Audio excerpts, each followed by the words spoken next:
Bollywood silver screen presenting wild. इस कहानी की शुरुआत में एक लड़की को दिखाया जाता है जिसका नाम शेरिल स्ट्रेड है। दरअसल वो एक बहुत लंबी हाइकिंग के लिए निकली है और उसका सफ़र 1800 किलोमीटर का है। लेकिन अभी उसके सफ़र की शुरुआत ही होती है कि वो बहुत बुरी तरह से थक जाती है। उसका पैर जख्मी हो जाता है, साथ ही उसका एक जूता ऊपर से नीचे गिर जाता है। उसे गुस्सा आता है और वो अपने दूसरे जूते को भी ऊपर से नीचे फेंक देती है। यहाँ से हमें कहानी का फ्लैशबैक दिखाया जाता है जिसमें हमें बताया जाता है कि जब शेरिल छोटी थी तो उसकी मॉम की कैंसर से मृत्यु हो गई थी, जिसके बाद वो डिप्रेशन में चली गई थी। उसने ड्रग्स लेना शुरू कर दिया, अलग अलग लोगों के साथ शारीरिक संबंध बनाना शुरू कर दिए।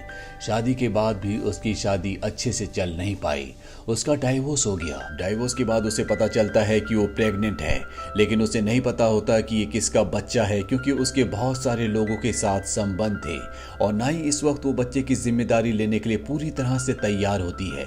इसीलिए उसे अपना अबॉर्शन करवाना पड़ता है। शेरिल अपनी जिंदगी में पूरी तरह से टूट चुकी है, इसीलिए वो अपनी जिंदगी को एक्सपीरियंस करने के लिए और अपने दुखों से निकलने के लिए एक लंबी हाइकिंग करने का फैसला करती है। दरअसल उसकी बेस्ट फ्रेंड ने उसे ये सजेशन दिया होता है। हालांकि शेरिल को हाइकिंग का बिल्कुल भी एक्सपीरियंस नहीं होता, लेकिन फिर भी वो अपना बैग पैक करती है जो कि बहुत ही भारी होता है और हाइकिंग के लिए निकल पड़ती है। सबसे पहले वो एक आदमी से लिफ्ट मांगकर मोजावी डेजर्ट तक पहुंच जाती है, जहां से उसे अपनी हाइकिंग शुरू करनी है। हाइकिंग करते हुए उसे एहसास होता है कि उसका बैग बहुत भारी है। बैग को लेकर चलना बहुत मुश्किल है, लेकिन बैग के अंदर सारी जरूरत की चीजें होती हैं और इन चीजों के बिना वो यहाँ पर एक भी दिन सरवाइव नहीं कर सकती।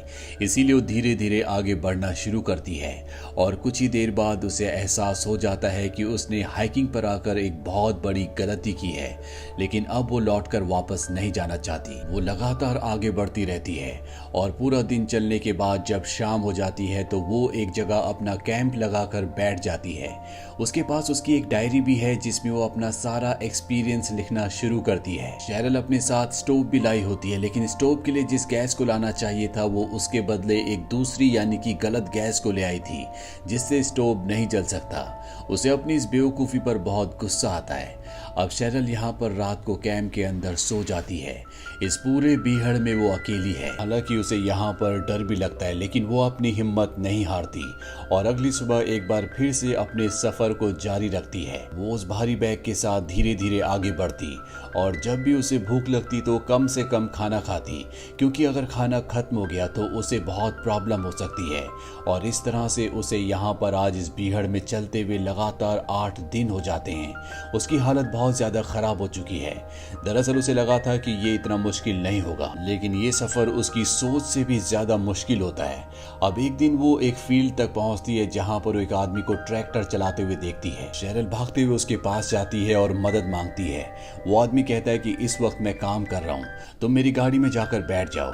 शेरिल उसकी गाड़ी में उसका इंतजार करती है और कुछ देर बाद वो आदमी वहां पर आ जाता है। शेरिल को इस आदमी से डर लग रहा होता है क्योंकि उसने इसकी गाड़ी में एक गन भी देखी होती है।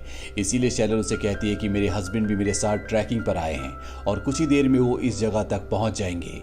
वो आदमी कहता है कि तुम मेरे घर चल सकती हो, वहां पर तुम्हें खाना मिल जाएगा। हालांकि शेरिल को डर लग रहा होता है, लेकिन उसे भूख बहुत जोर से लगी होती है, इसीलिए वो ना चाहते हुए भी उसके साथ चली जाती है। यह आदमी उसे अपने घर ले जाता है जहां पर वो अपनी पत्नी के साथ रहता है। शेरिल को उसकी पत्नी को देखकर बहुत राहत मिलती है। यहाँ पर उसकी पत्नी ने खाना बनाया होता है और जैसे वो शेरिल के सामने खाना रखते हैं, शेरिल उस खाने को पागलों की तरह खाना शुरू कर देती है, क्योंकि आज उसने कई दिनों के बाद पका हुआ खाना खाया है। इसके बाद वो गर्म शावर भी लेती है। रात उस घर में गुजारने के बाद अगली सुबह वो आदमी शेरिल को उसके ट्रैक पर यानी कि जिस रास्ते से उसे आगे जाना है उस रास्ते पर छोड़ देता है। शेरिल अब लगातार अपने रास्ते पर आगे बढ़ती चली जाती है। पूरा दिन सफर करने के बाद वो एक बार फिर से कैंप लगाती है, लेकिन अब उसके पास उसके स्टोव की सही गैस भी होती है, जिस गैस को जलाकर वो अपने लिए खाना बनाती है। अगली सुबह एक बार फिर से वो अपने सफर पर निकल पड़ती है और जब वो रास्ते में होती है तभी उसे इस बीहड़ का एक बहुत ही खतरनाक सांप दिखता है, जिसके काटते इंसान मारा जाता है। शेरिल उससे डरकर वहां से भाग जाती है और रात को जब वो कैंप लगाती है तो उसे उसी सांप के बार बार विजन्स आते हैं। उसे डर लगता है और कैंप से बाहर आ जाती है, जहां उसे एहसास होता है कि जंगली जानवर भी उसके आसपास है जो उस पर हमला कर सकते हैं। उसके पास एक सीटी होती है जिसे वो बजाती है, साथ ही टॉर्च भी जलाती है और सारे जानवर इस जगह से भाग जाते हैं। इसी तरह वो रात उस जगह गुजारती है और अगली सुबह एक बार फिर से वो अपने सफर पर आगे निकलती है, जहां पर वो एक लड़के को देखती है जो नदी में नहा रहा होता है। शेरल उसके पास जाती है। इस लड़के का नाम ग्रेग होता है। ग्रेग उसे बताता है कि वो भी हाइकिंग पर निकला है। वो शेरल से कहता है कि वो उसे कैनेडी मिडोज में मिलेगा। इसके बाद वो यहाँ से निकल जाता है। शेरल अकेले ही अपना सफर तय करती है और आज उसे इस सफर पर पूरे 14 दिन हो चुके हैं। 14 दिनों के बाद वो कैलिफोर्निया के कैनेडी मिडोज पहुंच जाती है, जहां पर उसकी मुलाकात एक बार फिर से ग्रेग से होती है। ग्रेग उसे यहाँ पर और भी हाइकर से मिलवाता है। दरअसल इस सफर में जितने भी हाइकर्स होते हैं वो सब के सब यहाँ पर रुकते हैं। यहाँ पर शेरल के लिए उसकी बेस्ट फ्रेंड ने कुछ जरूरत का सामान भी भेजा होता है। साथ ही उसके एक्स हस्बैंड का एक लेटर भी होता है जिसमें उसने लिखा होता है कि मुझे तुम पर गर्व है कि तुमने 1000 मील की दूरी तय कर ली। दरअसल अब तक वो 1000 मील सफर तय कर चुकी है। यहाँ पर उसकी मुलाकात एक बूढ़े आदमी से होती है जिसका नाम एड है। एड को हाइकिंग का बहुत एक्सपीरियंस होता है और जब वो शेरल के बैग को देखता है तो देखता है कि बैग बहुत ज्यादा भारी है, उसमें जरूरत की चीजों से भी ज्यादा चीजें हैं, जिस वजह से शेरल को चलने में दिक्कत हो रही होती है। इसीलिए वो उसके बैग से फालतू चीजों को हटा देता है। साथ ही उसे बताता है कि उसके शूज बहुत ज्यादा टाइट हैं, इसीलिए उसके पैरों पर छाले पड़ गए हैं। वो उसे एक पेयर सैंडल देता है। इसके बाद शेरल यहाँ से अपनी बेस्ट फ्रेंड को कॉल करती है और उसे कहती है कि वो उसके लिए अगले स्टेशन पर एक पेयर शूज पोस्ट कर दे। अब वो यहाँ से अपना सफर आगे तय करती है और उसे अब सियारा निवेडा से आगे होकर गुजरना होगा। हालांकि ग्रेग ने उसे वार्न किया होता है कि तुम उस रास्ते से मत जाना, वहां पर बहुत ज्यादा बर्फ होगी, लेकिन अब वो किसी भी कीमत पर रुकना नहीं चाहती। वो पूरी हिम्मत से इस बर्फीले रास्ते को क्रॉस करती है और थक कर एक जगह बैठ जाती है। उसका एक नेल बहुत ज्यादा लूज हो गया होता है। दरअसल उसे उस नेल को निकालना होगा, नहीं तो वो बूट्स में चल नहीं पाएगी। और जब वो अपने नेल को निकाल रही होती है तो उसका एक बूट एक्सीडेंटली ऊपर पहाड़ से नीचे गिर जाता है, जिससे उसे बहुत दुख होता है और वो अपने दूसरे बूट को यानी कि शूज को भी नीचे फेंक देती है। और यहीं से कहानी शुरू हुई थी। अब शेरल उन सैंडल्स को निकालती है जो एड ने उसे दिए थे। वो उन सैंडल्स को पहनती है और हाइकिंग करना शुरू कर देती है। इन पहाड़ी रास्तों पर सैंडल्स पहनकर चलना बहुत मुश्किल होता है। शेरल को आज इस सफर पर पूरे 49 डेज हो चुके हैं। वो किसी तरह से इन पहाड़ी रास्तों को पार करके अपने अगले स्टेशन तक पहुंच जाती है, जहां पर उसकी बेस्ट फ्रेंड ने उसके लिए शूज भेजे होते हैं और इन शूज की उसे इस वक्त बहुत ज्यादा जरूरत है। शेरल अब एक दिन यहाँ पर गुजारती है और यहाँ वक्त गुजारते हुए उसे अपने अतीत की कुछ यादें आती हैं, जहाँ पर हमें दिखाया जाता है कि शेरल के पिता एक अच्छे इंसान नहीं थे। वो अपने परिवार पर, खास तौर पर शेरल की मॉम को बहुत ज्यादा टॉर्चर किया करते थे। इसीलिए शेरल की मॉम अपने दोनों बच्चों को लेकर यहाँ से निकल गई थी, लेकिन बाद में शेरल की मॉम की कैंसर की वजह से मृत्यु हो गई, जिसके बाद शेरल और उसका भाई अनाथ हो गए। शेरल अपने मॉम की मृत्यु के बाद पूरी तरह से भटक गई थी। उसकी शादी भी हो जाती है, लेकिन शादी के बाद भी वो अपने हस्बैंड के साथ लॉयल नहीं थी। और एक दिन जब उसका हस्बैंड उसे किसी दूसरे आदमी के साथ देख लेता है तो वो उससे डाइवोर्स लेने का फैसला करता है, यानी कि इस डाइवोर्स में पूरी की पूरी गलती शेरल की थी। अब शेरल को अपने सफर पर 58 दिन हो चुके हैं। पर एक अच्छी बात ये होती है कि अब वो अपने सफर को खत्म करने वाली है, यानी कि वो जो 1800 मील का सफर तय करना चाहती थी वो अब पूरा होने वाला है। पर यहाँ पर शेरल का पानी खत्म हो जाता है, उसकी बॉडी डिहाइड्रेट हो रही होती है और तभी उसे दूर एक लोहे का ड्रम दिखता है, जिसे देखकर उसके मन में उम्मीद जागती है। वो उस ड्रम के पास जाती है, लेकिन वहां पर पानी नहीं होता, जिससे उसे बहुत हताशा होती है क्योंकि उसे पानी की बहुत ज्यादा जरूरत है। लेकिन शेरल हिम्मत नहीं हारती और लगातार आगे बढ़ती चली जाती है। तभी उसे एक जगह पानी जमा हुआ दिखता है जो कि बहुत ज्यादा गंदा होता है। ये पानी जहरीला है, इसे पिया नहीं जा सकता। लेकिन शेरल अब इस सफर में इतना सीख चुकी है कि कैसे किस पानी को साफ किया जाता है वो उस पानी को 2 बॉटल में भर लेती है और उसके अंदर एक गोली डालती है जिससे पानी फिल्टर होकर साफ हो जाएगा। और तभी यहाँ पर 2 हंटर्स आते हैं जो शेरल से पानी मांगते हैं। शेरल कहती है कि ये पानी पीने लायक नहीं है। ये दोनों के दोनों शेरल से बदतमीजी से बातें करते हैं। शेरल को इनके इरादे अच्छे नहीं लगते, इसीलिए वो कहती है कि मैं यहाँ से जा रही हूँ। शेरल यहाँ से निकल जाती है, पर जब ये दोनों हंटर्स भी इस जगह को छोड़कर निकल जाते हैं तो शेरल वापस आती है। दरअसल वो नाइट यहीं पर स्टे करना चाहती है और तभी उन दोनों हंटर्स में से एक हंटर वापस आ जाता है, जिसे देखकर शेरल डर जाती है। वो शेरल से कहता है तुम तो यहाँ से चली गई थी। शेरल कहती है कि मैंने अपना इरादा बदल दिया था, इसीलिए मैं वापस आ गई। ये सुनने के बाद वो हंटर यहाँ से निकल जाता है और शेरल भी इस जगह को छोड़कर आगे निकल जाती है, क्योंकि उसे इन हंटर्स के इरादे अच्छे नहीं लग रहे होते।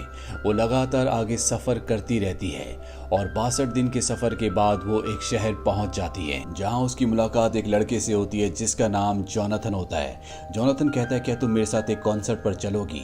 वो हाँ कह देती है और रात को ये दोनों की दोनों कॉन्सर्ट में जाते हैं और उसी रात ये दोनों फिजिकली एक दूसरे के बहुत क्लोज भी हो जाते हैं। अब एक रात यहाँ पर गुजारने के बाद शेरल अपने आगे के सफर पर निकल जाती है और उसके आगे होता है माउंट हुड नेशनल फॉरेस्ट। यहाँ पर उसे एक हाइकिंग का ग्रुप भी मिलता है। दरअसल अभी तक शेरल जितने भी स्टेशन पर रुकी थी वहां पर हर जगह उसने अपने नाम के आगे एक पोयम या एक शायरी लिखी थी जो सबको बहुत पसंद आई होती है। शेरल रात इसी ग्रुप के साथ गुजारती है और अगली सुबह जब वो आगे जाती है तो वो देखती है कि एक लामा के ऊपर हाइकिंग का बहुत सारा सामान है और कुछ ही दूर पर एक बूढ़ी औरत और उसका ग्रैंडसन उसके साथ है। दरअसल ये दोनों भी हाइकिंग पर निकले हुए होते हैं।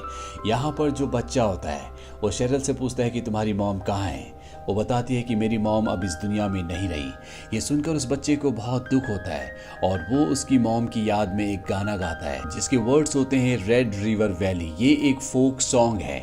वो बच्चा बताता है कि मेरी मॉम मेरे लिए गाना गाया करती थी। इसके बाद वो बच्चा और उसकी ग्रैंड मदर वहाँ से चले जाते हैं। उनके जाने के बाद शेरल अपनी मॉम को याद करते हुए बहुत ज़्यादा इमोशनल हो जाती है, उसकी आंखों में आंसू आ जाते हैं। शेरल को आज अपने सफ़र पर पूरे 94 डेज हो चुके हैं और आज डेट होती है 15 सितंबर 1995। आज पूरे 94 डेज के बाद वो पहुंच चुकी है ब्रिज ऑफ द गॉड्स तक। दरअसल ये वो ब्रिज है जहां पर उसको अपना सफ़र ख़त्म करना है। यहाँ पहुंचकर उसे एक राहत की सांस आती है। उसे अपने वो पल याद आते हैं जब उसने अपनी जर्नी को शुरू किया था, जहाँ पर वो ये सोच रही थी कि उसे वापस लौट जाना चाहिए। अगर वो वापस लौट जाती तो उसे कभी भी ये एक्सपीरियंस नहीं हो पाता जो उसे अब हुआ है। अब वो जिंदगी को एक नए नज़रिए से देख रही होती है। उसने वो सब एक्सपीरियंस किया होता है जो उसने अपनी पूरी जिंदगी कभी नहीं किया था, क्योंकि वो हमेशा लोगों के चारों तरफ घिरी रही। उसने कभी अपने आप को जाना नहीं, कभी अपने आप को टाइम नहीं दिया और ना ही कभी किसी ने उसके बारे में सोचा। पर इस पूरे सफर ने उसकी जिंदगी को, उसकी सोच को, उसके दिलो दिमाग को पूरी तरह से बदल दिया। और उसने जो भी इस सफर में एक्सपीरियंस किया होता है उसने वो सब कुछ अपनी डायरी में लिखा होता है। इस सफर के अंत में उसे एक लोमड़ी भी दिखती है जो उसके पास खड़ी होती है और उसे ऐसा लगता है कि ये उसकी मॉम की आत्मा है जो उसे देखने के लिए यहाँ पर आई है। और इस तरह से शेरल अपने सफर को पूरा करती है। इस सफर के बाद वो एक नई इंसान बन गई होती है। उसने अपने सफर की जो डायरी लिखी होती है वो बहुत ज्यादा फेमस हो जाती है और आगे चलकर वो एक राइटर बनती है। शेरल इसके बाद एक बार फिर से शादी कर लेती है। 5 सालों के बाद उसका बेटा होता है और 1 साल बाद उसकी बेटी, जिनके साथ वो एक अच्छी खुशहाल जिंदगी गुजारती है। अगर शेरल अपनी जिंदगी में इस चैलेंज को एक्सेप्ट नहीं करती, वो इतनी लंबी जर्नी तय नहीं करती, तो ना तो कभी वो राइटर बन पाती और ना ही कभी उसका परिवार होता। इसीलिए जिंदगी में जो लोग चैलेंजेस को एक्सेप्ट करते हैं, अपनी बुराइयों को, अपनी सच्चाइयों को एक्सेप्ट करते हैं, उनके रास्ते अपने आप ही खुलना शुरू हो जाते हैं। तो ये थी एक सच्ची कहानी शेरल स्ट्रेट के जीवन की। ये मूवी ईयर 2014 में रिलीज हुई थी। IMDb पर इसकी रेटिंग है 7.1। इस मूवी का बजट था $15 मिलियन और बॉक्स ऑफिस पर इसने कमाई की थी $53 मिलियन की। उम्मीद करते हैं कि ये सच्ची कहानी आपको पसंद आई होगी।